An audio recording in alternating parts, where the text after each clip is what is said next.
Will fly by APJ Abdul Kalam. പ്രിയ സുഹൃത്തുക്കളെ, ഇന്നലകളിലെ യുവത്വത്തിന്റെ സംഭാവനകൾ ഇന്നത്തെ ലോകത്തിന്റെ ഒട്ടേറെ മേഖലകളിൽ എങ്ങനെയെല്ലാം നിരന്തരം പങ്കുവയ്ക്കുന്നു എന്ന് ഞാൻ തിരിച്ചറിയുന്നു. ഒരു കാര്യം ഞാൻ ഉറപ്പിച്ചോട്ടെ, ഭാവിയെക്കുറിച്ച് യാതൊരു ഭയവും ഇന്നത്തെ യുവത്വത്തിന് ആവശ്യമില്ല. എന്തുകൊണ്ട്? കാരണം ഈ ഭൂമിയിലും ഭൂമിക്ക് കീഴെയും മുകളിലും എല്ലാം ഏറ്റവും സുശക്തമായ വിഭവം എന്തെന്നാൽ ഇന്നത്തെ യുവതിയുടെ ജ്വലിക്കുന്ന ഊർജ്ജസ്വലമായ തിരിച്ചറിവുള്ള ചിന്താഗതിയാണ്.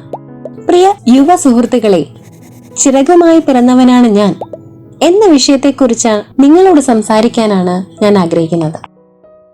കഴിഞ്ഞ വർഷം ശാസ്ത്രയാൻ എന്നൊരു പദ്ധതിയുടെ ഉദ്ഘാടനത്തിന് ഒരു ഗ്രാമത്തിൽ ഞാൻ പോയിരുന്നു. ശാസ്ത്രത്തിന്റെ പ്രചാരണം എന്നാണ് ശാസ്ത്രയാൻ കൊണ്ട് അർത്ഥമാക്കുന്നത്. ശാസ്ത്രയാന്റെ ദൗത്യം എന്തെന്നാൽ പല സ്കൂളുകളിലെ 2000-ഓളം വിദ്യാർത്ഥികളെ എഞ്ചിനീയർമാരും ഡോക്ടർമാരും കഴിവുറ്റ മാനേജർമാരും രാഷ്ട്ര സേവകരും ആക്കി തീർക്കുന്നതിന് തയ്യാറാക്കുക എന്നതായിരുന്നു.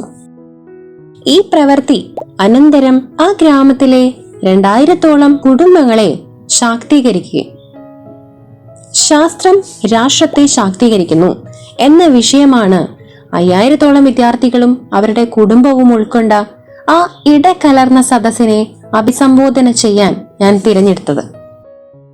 എന്റെ അഭിസംബോധനയ്ക്ക് ശേഷം ചോദ്യം ഉന്നയിക്കുവാൻ നൂറുകണക്കിന് കൈകൾ ഉയർന്നു.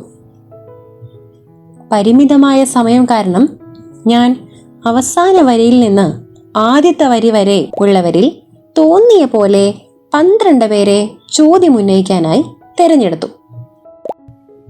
അതിലൊരു വിദ്യാർത്ഥി അങ്ങേയറ്റം ജാഗ്രതയുള്ളവാക്കിയ ഒരു ചോദ്യം എന്നോട് ചോദിച്ചു. നിങ്ങളോട് ആ ചോദ്യം പങ്കുവെക്കാൻ ഞാൻ ആഗ്രഹിക്കുകയാണ്. ദൂരെ ഏതോ ഗ്രാമത്തിൽ നിന്ന് വന്ന ഒരു കൗമാരക്കാരനായിരുന്നു ആ ചോദ്യം ഉന്നയിച്ചത്. അവൻ പരിഭ്രാന്തനായിരുന്നു. ഇന്ത്യൻ യുവതയുടെ സാധു പ്രതിനിധിയായിരുന്നു അവൻ. അവൻ പറഞ്ഞു തുടങ്ങി, സർ, ഞാൻ എന്താണ് ചോദിക്കേണ്ടതെന്ന് എനിക്കറിയില്ല. ഞാൻ ആകെ പരിഭ്രമിച്ചിരിക്കുകയാണ്. എന്റെ ക്ലാസ്സിൽ പോലും ഞാൻ യാതൊരു ചോദ്യവും ഇന്നേ വരെ ചോദിച്ചിട്ടില്ല. അതിന് എനിക്ക് ആത്മവിശ്വാസം വേണമായിരുന്നു. എന്നാൽ ഇത്രയും കാലത്തെ എന്റെ വിദ്യാഭ്യാസത്തിലൂടെ മതിയായ ആത്മവിശ്വാസം നേടാൻ എനിക്കായിട്ടില്ല. എനിക്കെന്റെ അധ്യാപകരോട് സംസാരിക്കാൻ പേടിയാണ്. എനിക്കെന്റെ കൂട്ടുകാരോട് സംസാരിക്കാൻ പേടിയാണ്. അവരോട് സംസാരിക്കുമ്പോഴൊക്കെ ഞാൻ എന്നെ മറ്റുള്ള വിദ്യാർത്ഥികളുമായി അവരുടെ മനോഹരമായ വസ്ത്രങ്ങളുമായി താരതമ്യം ചെയ്യുന്നു. ദയവായി എന്നോടൊന്ന് പറയൂ, എനിക്കൊരു മറൈൻ എഞ്ചിനീയർ ആയി തീരണം. എനിക്ക് കപ്പലിൽ സഞ്ചരിക്കണം. എനിക്ക് ആ കപ്പലിന്റെ കപ്പിത്താനാകണം. എനിക്കതിന്റെ എഞ്ചിൻ രൂപകൽപ്പന ചെയ്യണം. ഇതെല്ലാം ചെയ്യാൻ ഞാൻ പ്രാപ്തനാകുമോ സർ? എനിക്ക് ഇങ്ങനെ ഒരു ലക്ഷ്യം കൈവരിക്കാനാകുമോ? ഞാൻ അതിനായി എന്താണ് ചെയ്യേണ്ടത്? അവന്റെ ആ ചോദ്യം ചോദിച്ചു തീർന്ന നേരം സദസ്സിലിരിക്കുന്ന മുഖ്യമന്ത്രിയും മറ്റു വിശിഷ്ട വ്യക്തികളും ഉൾപ്പെടെ അവിടെ വന്നു ചേർന്ന എല്ലാവരും എന്നെ നോക്കിക്കൊണ്ടിരുന്നു. ആ ഗ്രാമീണ ബാലന്റെ നിഷ്കളങ്കമായ ചോദ്യത്തിന് കലാം എന്ത് മറുപടിയാണ് നൽകാൻ പോകുന്നത് എന്ന ആകാംക്ഷയോടെ ഞാൻ തെല്ല് നേരം ചിന്തിച്ചു. പിന്നെ സദസ്സിൽ നിറഞ്ഞ നിശബ്ദതയെ ഇല്ലാതാക്കിക്കൊണ്ട് മറുപടി പറഞ്ഞു. എന്റെ പ്രിയ സുഹൃത്തെ, ഞാൻ കണ്ടുമുട്ടിയ ലക്ഷോപലക്ഷം വരുന്ന വിദ്യാർത്ഥികളിൽ നിന്ന് എനിക്ക് ലഭിച്ചിട്ടുള്ളതിൽ വെച്ച് ഏറ്റവും ബുദ്ധിമുട്ടുള്ള ചോദ്യമാണ് താങ്കൾ മുന്നോട്ട് വെച്ചത്. താങ്കളുടെ ചോദ്യത്തെ ഞാൻ വിലമതിക്കുന്നു. താങ്കളെ പോലുള്ള അനേകം പേരുടെ ആശങ്കകളുടെ പ്രതിനിധിയാണ് താങ്കൾ എന്ന് എനിക്കറിയാം. ഐ വിൽ ഫ്ലൈ എന്ന മനോഹരമായ ഒരു പഴയ കവിത ഞാൻ ചൊല്ലിക്കട്ടെ. I am born with potential. ഞാൻ പിറന്നത് സ്ഥിരോത്സാഹത്തോടു കൂടിയാണ്. I am born with goodness and trust. ഞാൻ പിറന്നത് നന്മയോടും വിശ്വാസത്തോടും കൂടിയാണ്. I am born with ideas and dreams. ഞാൻ പിറന്നത് ആശയങ്ങളോടും ആശകളോടും കൂടിയാണ്. I am born with greatness. ഞാൻ പിറന്നത് ശ്രേഷ്ഠതയോടുകൂടിയാണ്. I am born with confidence. ഞാൻ പിറന്നത് ദൃഢവിശ്വാസത്തോടു കൂടിയാണ്. I am born with wings. ഞാൻ പിറന്നത് ചിറകുകളുമായിട്ടാണ്. So I am not mean for crawling. ആകയാൽ ഇഴഞ്ഞു നീങ്ങാനുള്ളതല്ല ഞാൻ. I have wings. I will fly.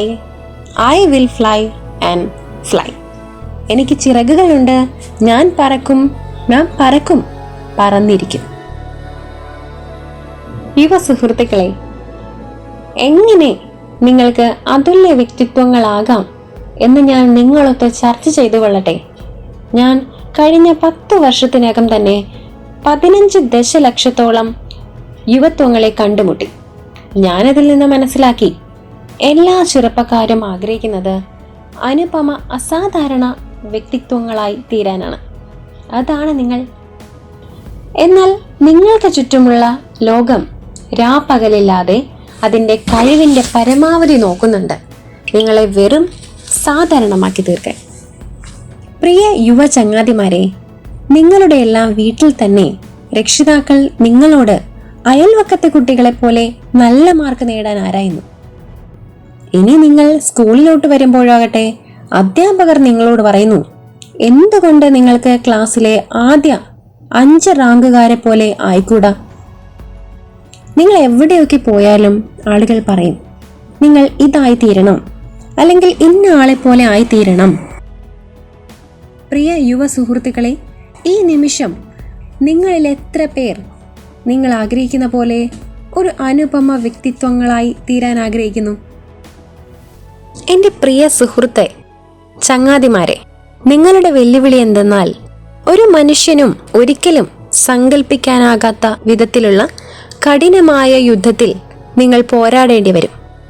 നിങ്ങൾ വിധിയെഴുതിയ നിങ്ങളുടെ ലോകത്തിൽ എത്തിച്ചേരും വരെ ആ പോരാട്ടം നിങ്ങൾ തുടർന്നുകൊണ്ടേയിരിക്കണം.